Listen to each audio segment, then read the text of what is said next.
Tapos ka na sa senior high. Sa wakas, wala nang pasanang modules, wala nang PE at syempre may pag-graduation pictorial pa kasama ang barkada. Congrats! Pero after the celebration, after ng maraming congrats post at party sa bahay, may biglang tanong na bumubulong sa'yo. So ano na? At kung medyo nalilito ka kung anong gagawin mo next, kung mag-aaral ka ba, magtatrabaho, magbabakasyon muna, or kung anong direksyon ba talaga, this video is for you. Kasi real talk, may mga bagay sa buhay na hindi natuturo sa classroom, pero mahalagang malaman mo para hindi ka malunod pag tumapa ka na sa real world. Hi everyone, ako si Juan at gumagawa ko ng videos kung paano maging best version of yourself. Kung interested ka kung paano mo ito magagawa, huwag kalimutang mag-subscribe sa channel at i-like ang video na to. Alam mo, sa totoo lang, hindi mo kailangan na ngayon pa lang, klaro na lahat. Kahit yung mga nasa college na o nagtatrabaho, marami pa rin clueless. And that's okay. Hindi mo kailangang malaman agad kung anong gusto mo maging habang buhay. Hindi mo kailangang i-pressure ang sarili mo na magka-career plan agad. Kasi sa totoo lang, nagbabago tayo. Nagbabago ang interests, priorities at kahit yung mga pangarap natin. What matters is you try. You explore. You allow yourself to learn from experiences. Pwede kang magtrabaho muna, magpahinga, mag-volunteer o mag-enroll sa kursong gusto mo. Life isn't a straight line. Minsan, zigzag talaga siya. Pero habang nagnanavigate ka sa adulting, isang bagay ang super important pero madalas hindi napapansin. Pera. Oo, pera. Hindi sapat na marunong ka sa math. Dapat marunong ka rin sa budgeting. Kasi sa labas ng school, hindi na multiple choice ang gastos. Totoo na ang bayarin. Mapapasana all ka na lang kung wala kang ipon, lalo kung emergency na. Kaya habang maaga pa, matutong mag-ipon. Kahit maliit, kahit barya. Start with 20 pesos a day kung kaya mo. And please, alamin ang basics ng financial literacy. Ano ang difference ng needs at wants mo? Bakit importante ang savings? Paano ba gumagana ang investments? Kahit sa YouTube or TikTok, madaming free content. Wala kang excuse.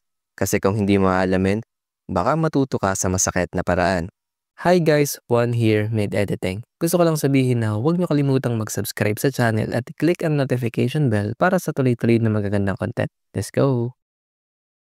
Isa pa, akala natin diploma lang ang puhunan sa trabaho.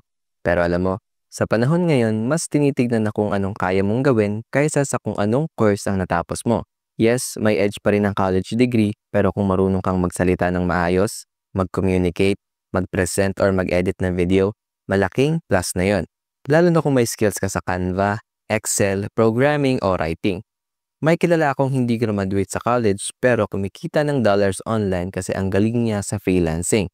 Kaya habang nagde-decide ka pa sa long term mo, build your skills muna.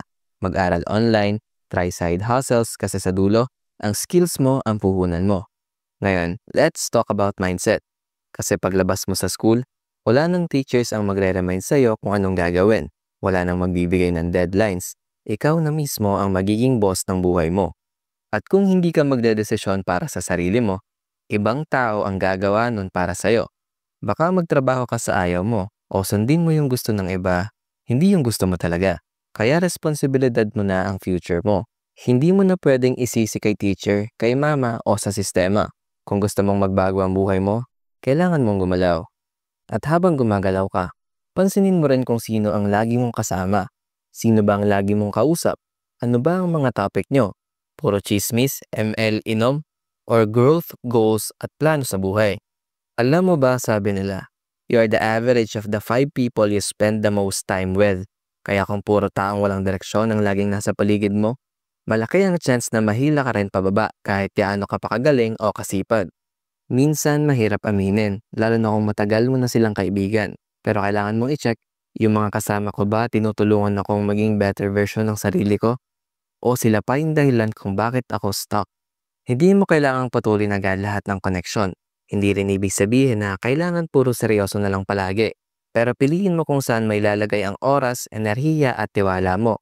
Kasi ang barkada, pwede maging make or break ng pangarap mo.